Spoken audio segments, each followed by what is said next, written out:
ఇబ్బందులుంటే 10వ తారీఖు ఈ 2 తేదీ లోపల భారత బీఆర్ఎస్ పార్టీ కార్యనిర్వాహక అధ్యక్షులు కల్వకుంట్ల తారక రామారావు గారి సమక్షం లోపల పార్టీలో చేరడం జరుగుతుంది. నాతో పాటు పలువురు కౌన్సిలర్లు, పలువురు సర్పంచులు, పలువురు ఎంపీటీసీలు, మా మార్కెట్ యార్డ్ వైస్ చైర్మన్ గారు వీరితో పాటు పెద్ద ఎత్తున బీఆర్ఎస్ పార్టీలో చేరడం జరుగుతుంది.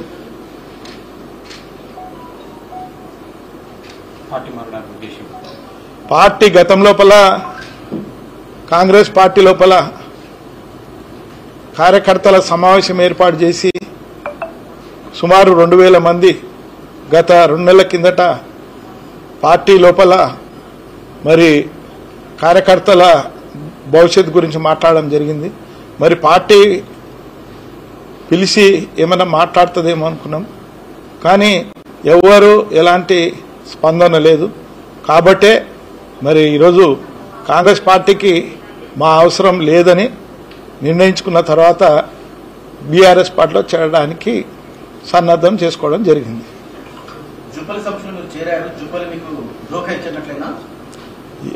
డోకా ఇచ్చిండ్రా అనేది మీకే తెలుసు. మరి పార్టీలో చేర్చుకున్న వాళ్ళు ఆలోచించుకున్న వాళ్ళు పార్టీలో చెప్పేది ఒకటి చేసేది ఒకటి అంటే మరి మీకే అన్ని తెలుసు.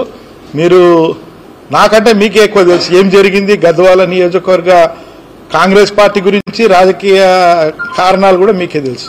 మొన్నటిదాకా తాజా మాజీ మున్సిపల్ చైర్మన్ ఏ పార్టీ నుంచి గెలిచినప్పుడు? బీఆర్ఎస్ పార్టీ నుంచి గెలిచిన. మళ్ళీ బీఆర్ఎస్ పార్టీలోకి వెళ్తుంది. మళ్ళీ బీఆర్ఎస్ పార్టీల కంటే ఏ పార్టీ తెలంగాణ రాష్ట్రం లోపల మరి ప్రజల పక్షాన పోరాటం చేయడం లేదు. కాబట్టి బీఆర్ఎస్ పార్టీ రేపు భవిష్యత్ లోపల తెలంగాణ లోపల బీఆర్ఎస్ పార్టీ అయితేనే ప్రజలకు న్యాయం చేస్తారన్న ఉద్దేశంతో బీఆర్ఎస్ పార్టీలో చేరడం జరుగుతుంది. కాంగ్రెస్ లో ఎవరు పట్టించుకోవడానికి వెళ్తున్నారు, మాకు టికెట్లు రావని చెప్పి వెళ్తున్నారని ఆరోపణలు. మాకు టికెట్ల గురించి సమస్య లేదు.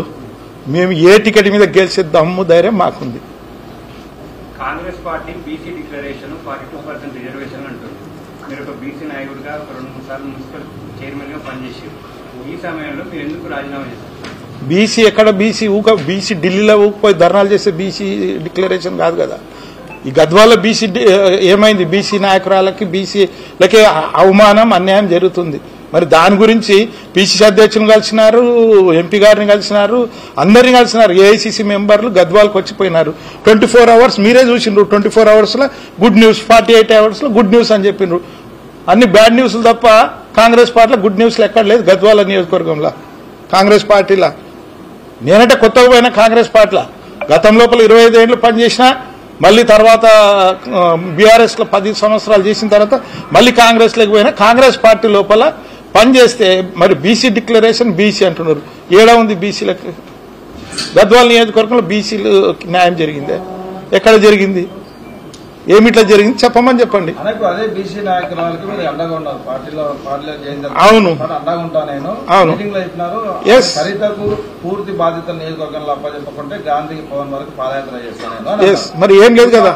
ఆమె పార్టీ మారలేదు, ఆమె పార్టీలోనే ఉంది, ఆమెకు అండగా ఉంటాను. మీరు ఇప్పుడు పార్టీ మారడానికి కారణం ఏంటి? నేను ఏమంటున్నా, 2 నెలలు అయింది, ఎస్ లేదు నో లేదు అన్నప్పుడు ఏం అంటే వాళ్ళకు ఉండొచ్చు, వాళ్ళకి ఇంకా ఉంటే ఏమైనా ఇది ఉండొచ్చు. కానీ నాకు అట్లాంటి ఇట్లా చూస్తే కనపడలే ఎక్కడ. నాకు కూడా టౌన్ లోపల కానీ నాకు కూడా నా వెనకలో ఉన్న వాళ్ళకి న్యాయం జరగాలన్న ఉద్దేశంతో నేను పార్టీ నిర్ణయం తీసుకోవడం జరిగింది. ఇప్పుడు నేను కాంగ్రెస్ పార్టీకి రాజీనామా చేస్తున్నా. బీఆర్ఎస్ లా ఎమ్మెల్యే గారు ఉండా అని చెప్తున్నారు. మరి రేపు 6వ తారీఖు కార్యనిర్వాహక అధ్యక్షులు వస్తారు, అప్పుడు చెప్తారు ఎవరు బీఆర్ఎస్ ఎవరు కాంగ్రెస్ అనేది. ఆ రోజు ఆయన చెప్తాడు. ఇంకా నేను కాంగ్రెస్ పార్టీలో బీఆర్ఎస్ లో సభ్యత్వం తీసుకోలే. సభ్యత్వం తీసుకున్న తర్వాత నేను బీఆర్ఎస్ పార్టీ గురించి మాట్లాడతాను. గతంలో కూడా టీఆర్ఎస్ ప్రభుత్వం మున్సిపల్ చైర్మన్ ఉన్నప్పుడు టీఆర్ఎస్ ప్రభుత్వము కింద వర్గాన్ని పట్టించుకోవడం లేదు అని గతంలో అన్నారు. అదే బీఆర్ఎస్ పార్టీకి మళ్ళీ వెళ్తున్నారు. గతం లోపల బీఆర్ఎస్ పార్టీ బీఆర్ఎస్ నాయకత్వ ఆలోచన విధానం వేరు, ప్రస్తుత బీఆర్ఎస్ పార్టీ నాయకత్వం లోపల యువ నాయకుడు కల్వకుంట్ల తారక రామారావు గారి నాయకత్వం లోపల చేంజ్ వచ్చింది కాబట్టే అది నమ్మి ఈరోజు పార్టీలో చేరడం జరుగుతుంది. అంటే మీ సొంత స్వలాభం కొరకే జాయిన్ అవుతుందని గద్వాల ప్రజలు. నాకేం బిజినెస్ లేవు, దోమాలు దందాలు లేవు. నేను ఎక్కడ దోమాలు దందాలు లేవు. నేను బిజినెస్లు అక్రమ బిజినెస్లు నాకు లేవు. ఎక్కడ సొంత స్వలాభం ఏమి, నా స్వలాభం నన్ను నమ్ముకున్న కార్యకర్తల కొరకు, నన్ను నమ్ముకున్న నాయకుల కొరకు నా స్వలాభం అదే. నన్ను నమ్ముకున్న యువత కొరకు నా స్వలాభం అదే. రాజకీయ భవిష్యత్తు కల్పించాలన్న ఉద్దేశంతో బీఆర్ఎస్ పార్టీలో చేరడం జరిగింది. మీకు తెలుసు నాకేం బిజినెస్ ఉన్నాయి. నేను దోమాలు, నాకు ఒక కేసు కానీ ఎట్లాంటివి లేవు. ఇంకోటి, ఇంతకుముందు మీరు చైర్మన్ కాకముందు డీకర్లతో కలిసి పనిచేసేది, తర్వాత చైర్మన్ కృష్ణమోహన్తో కలిసి పనిచేసేది. ఇప్పుడు ఫ్యూచర్ లో మీరు ఒంటరిగానే పోటీకి పోయే అవకాశం ఉంటుంది. దీన్ని ఎలా చూస్తుంది? నేను ఒంటరిగా ఎందుకు, పార్టీ కొండంత అండా బీఆర్ఎస్ పార్టీ పెట్టుకుని ఒంటరి ఎట్లయితా?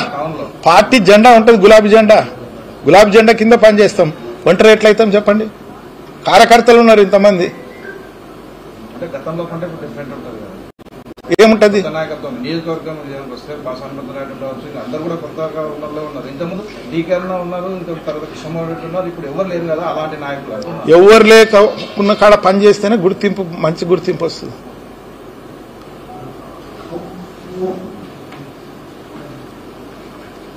ఎంతమంది జాయిన్ కావచ్చు మీతో పాటు? ఇప్పుడు ఏమి స్కోర్ లేదు. 6వ తారీఖు కండవలు కప్పుకున్నప్పుడు మీకు అన్ని, అంటే ఒక గంట ముందే మీకు ప్రింట్అవుట్ తీసిస్తాం. ఏ మండలం నుంచి ఎవరెవరు వస్తున్నారని, టౌన్లో ఎవరెవరు వస్తుండ్రు, మండలంలో ఎవరెవరు వస్తుండ్రు అని చెప్పేసి. అంటే మీకు బాధ్యతలు అప్పచెప్పాలని చెప్పేసి డీల్ చేసుకున్నారా పార్టీలో? నేను ఎలాంటి డీల్ లేదు. బీఆర్ఎస్ పార్టీలో ఒక సామాన్య కార్యకర్తగా పనిచేయడానికి బీఆర్ఎస్ పార్టీలోకి వెళ్లడం జరుగుతుంది. No demand.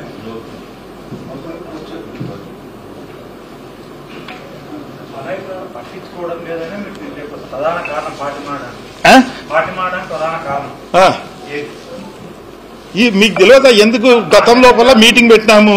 2000 మంది కార్యకర్తలతో మీటింగ్ పెట్టినాము. ఎవరు ఏమి ఇచ్చేయలేదు ఇంతవరకు కార్యకర్తల గురించి. కానీ ఏం పార్టీ గద్వాల ఎక్కడ పట్టించుకున్నాం మాకు తెలియదు. గద్వాల కాంగ్రెస్ పార్టీలో మాత్రం మరి గతం లోపల పనిచేసిన నాకంటే పార్టీలో పనిచేసిన వాళ్ళే ఆ రోజు మాట్లాడినారు. ఏం మాట్లాడినా ఆ మీటింగ్ మీరే చూసిండ్రు. ఎలాంటి లేవు మాకు, ఎలాంటి ఇందిరమ్మ కమిటీ లోపల పేర్లు తీసేసినారు.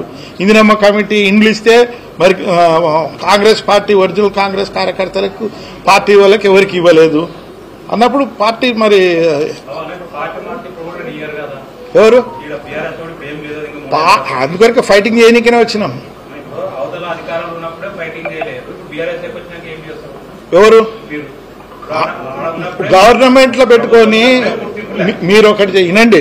పార్టీ కాంగ్రెస్ పార్టీలో ఉండి కాంగ్రెస్ ప్రభుత్వంలో మరి పార్టీకి వ్యతిరేకంగా ఎక్కడ పనిచేయమట్ల, పార్టీకి వ్యతిరేకంగా పనిచేయకూడదు ఉద్దేశంతో పార్టీలకు వెళ్ళి బయటకు వచ్చి కొట్లాడాలన్న ఉద్దేశంతో అన్ని అవినీతి అక్రమాలు ఏమున్నావో అవి ఇది చేయడం బయటికి తేవాలా, ప్రజల లోపల తేవాలన్న ఉద్దేశంతో చేయడం జరుగుతుంది. మన క్యారెక్టర్ ఏదో పార్టీలో ఉండి పార్టీకి చెడ్డ పేరు తెచ్చి ఎక్కడ పనిచేయలేదు. పార్టీకి బయటకు వచ్చి మాట్లాడతాం. 6వ తారీఖు తర్వాత మాట్లాడతాం.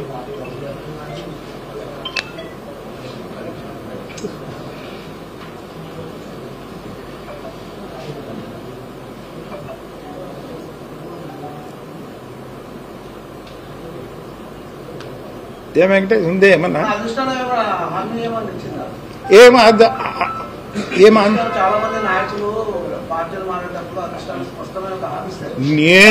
నేను నో డిమాండ్స్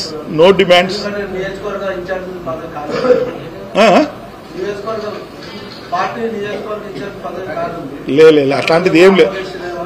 అట్లాంటిది ఏం లేదు. నేను ఎవరైనా జూనియర్ కానీ సీనియర్ కానీ కలిసి పనిచేయడానికి నేను సిద్ధంగా ఉన్నా. వీళ్ళు వాళ్ళని కాదు, వయసులో చిన్నోళ్ళున్నా ఎంత చిన్నోళ్ళున్నా వారి ఆదేశాన్ని వాళ్ళకి పార్టీ అధిష్టానం వారికి ఏం చెప్తే వాళ్ళు నాకేం చెప్తే అదే పని చేస్తారు.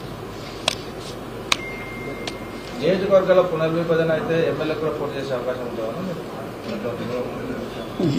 దీనికి ఆల్లేదు లేదు కొడుకుపోయి అన్నట్లా నియోజకవర్గాల బైఫర్కేషనే కాలే, ఏం కాలే. అప్పుడే మీరు ఎమ్మెల్యే అవుతారా అదే అవుతారా అని అడితే ఎట్లా? మనుషులా ఇప్పుడు ఒకటి చూడు భయ్, నేను రాజకీయంలోకి వచ్చిన తర్వాత ఈ పదవి కొరకు నేను ఎప్పుడు ప్రయాణం చేయలే. పోతున్నా, వస్తే ఎక్కిపోతున్నా తప్ప దాని కొరికే అని చెప్పి ఎక్కడ పార్టీలు మారలే, ఎక్కడలే. అవకాశం వస్తే చేస్తారన్నమాట. ఏది అవకాశం వస్తే ఓకే. అవకాశం అసలు దాన్ని ఇదే కాదు. అప్పుడే అవకాశం గురించి ఎందుకు ఆలోచిస్తాం? ఎక్కువ రాజకీయంలో ఎప్పుడు ఎక్కువ ఆలోచించిపోయిన వాళ్ళంతా ఇక్కడ గెటాన్ అయ్యలేరు ఏ రాజకీయ పార్టీలో. అన్న మీరు 1 year లో 3 పార్టీలు మారుతున్నారు. 1 year ఎక్కడ? ఫస్ట్ బీఆర్ఎస్ నుండి కాంగ్రెస్ లో పోయారు, కాంగ్రెస్ నుండి మళ్ళీ బీఆర్ఎస్ 1 year అయిపోయింది. 3 పార్టీలు ఎందుకు? 2 కదా.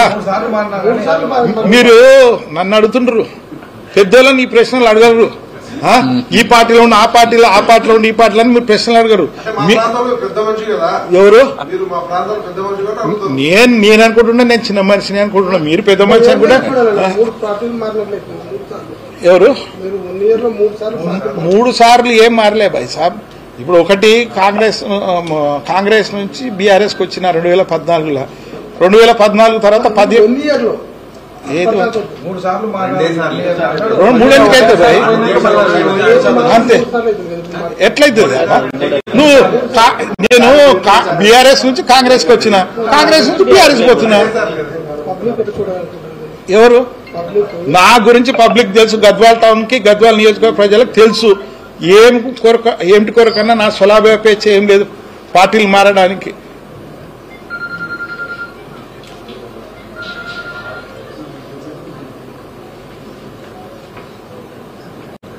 ఇంకా మొత్తం ఏమైనా ఉంటాయి మళ్ళీ వేసేయండి, ఏమైనా ఉంటాయి క్లారిటీ. ఇప్పుడు నన్ను అడతారు, మీరు అందరు నన్ను అడతారు ఈ పార్టీలు ఆ పార్టీ అన్నలు ఒక్కరోజు ఒక క్వశ్చన్ కూడా అడిగారు మీరు.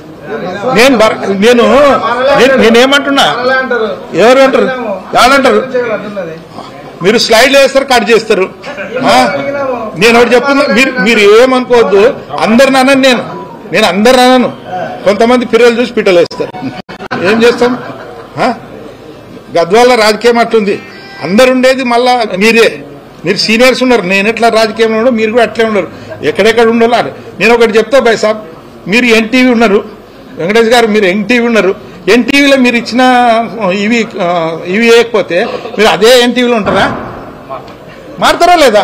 అది మారంతే. మీరేమో మారచ్చు. ఫస్ట్ ఏమి ఇట్లా ఉంటుంది, ఎన్టీవీకి వచ్చినాం మరి అంటే అది ఇష్టం లేదు వచ్చినాం. ఎవరి వ్యక్తిగతం వాళ్ళది. రాజకీయం కూడా అంతే. 1 year కాదు, 1 year కాదు, 1 నెలలో కూడా మారచ్చు. ఇష్టం లేకపోతే ఇది ఆత్మగౌరవం సమస్య. ఇది మాకి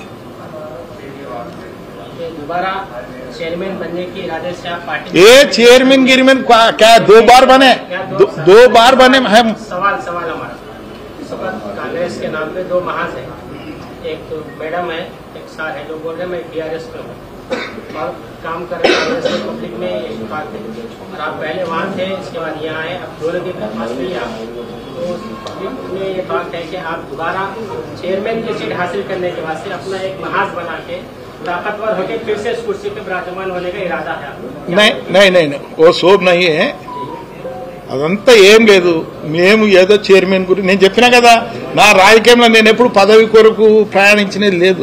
వస్తే పదవిలో కూర్చున్నా తప్ప పని చేసినా ఎవరు నాకేం ఊకి ఇవ్వలే. పని చేస్తేనే పదవులు వస్తాయి. పని చేయకుండా ఎందుకు ఇస్తారు? 2 సార్లు చైర్మన్ ఎందుకు ఇస్తారు? గ్రంథాలయ చైర్మన్ ఎందుకు ఇస్తారు? ఊకిస్తారా? ఎవరికంటే వాళ్ళకి ఇచ్చినారా? గది వల్ల పని ఎవడనే ఇస్తారు. పని తెలిసినోడు ఆ ఫ్యాక్టరీ. ఇప్పుడు మీరున్నారు, మంచిగా పని చేస్తే ఎన్టీవీ లేకుంటే వెంకటేష్ ఇంకో దానికి పోతారంటే కూడా TV9 పంపిస్తారు. వాళ్ళు పిలుచుకుంటారు, వెంకటేష్ బాగా చేస్తారని చెప్పి పిలుచుకుంటారు. లేదా ఈడ కూడా అంతే. 6 तारीख के दिन जब जनसभा होगा KTR साहब आने के बाद मौजूदा MLA स्टेज पर आएंगे तो आपका क्या रवैया रहेगा? आप तो पार्टी में रहेंगे या उनका साथ? ఇప్పుడు నేనేమంటున్నా, 6వ తారీఖు టెంటేటివ్, ఇంకో ప్రోగ్రామ్ 10వ తారీఖు. 6 ఏదైనా వర్షాలు కానీ ఏదైనా ఇన్ కేస్ అసెంబ్లీ ఏదైనా అయితే టెంటేటివ్ 10వ తారీఖు ఉంది. ఆ రోజు KTR గారు వచ్చి డాష్ మీద ఎక్కిన రోజు, ఆ రోజు మీరు ఇప్పుడే ఎందుకు ఆలోచిస్తారు? ఎమ్మెల్యే గారు వచ్చి డాష్ మీద కూర్చుంటే మీరు కిందికి పోతారా పైకి పోతారా అని చెప్పి. ఆ రోజు ఉంటుంది 6వ తారీఖు ఉంటుంది కదా సినిమా. ఎందుకు ఇప్పుడే ఎందుకు మనం ఆ సినిమా గురించి ఆలోచించేది? 6వ తారీఖు గురించి 6వ తారీఖు వస్తారు. ఎమ్మెల్యే గారు వచ్చినారా ఎవరు వచ్చినారా అనేది మేము చూడం. మాకేం పార్టీ హామీ ఇచ్చిందో దాని ప్రకారం మేము అడుగుతాం ఆ డాష్ మీద.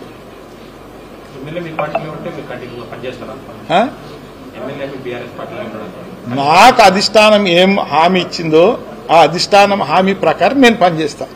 इससे पहले भी आप बीआरएस से कांग्रेस में खुद ये जुमला बोले थे, जो मुझे पौधे की जरूरत नहीं है, जो पार्टी बोलती, जो हुकूमत बोलती कर तो मत, फिर आप फौरन इस तरफ आए कि आपकी बात नहीं सुनी जा रही।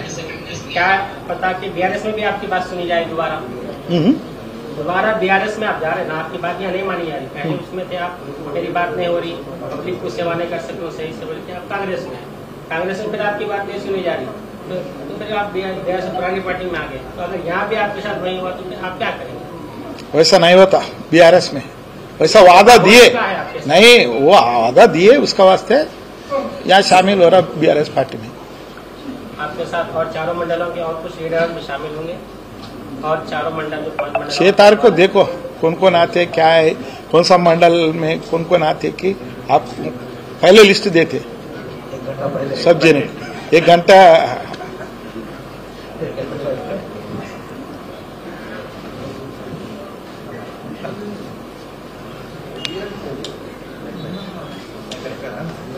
ఇదో ఫోటోస్ ఎక్కడ ఫోటోస్ ఫోటోస్ 100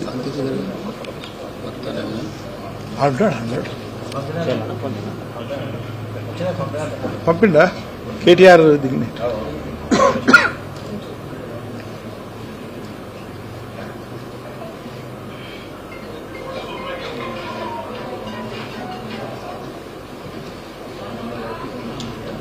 ఏం బంగారు ఏమైనా ఉందా? ఇంకా ఏమంటే చెప్పు, మళ్ళా సగం స్క్రిప్ట్ ఏమనేది.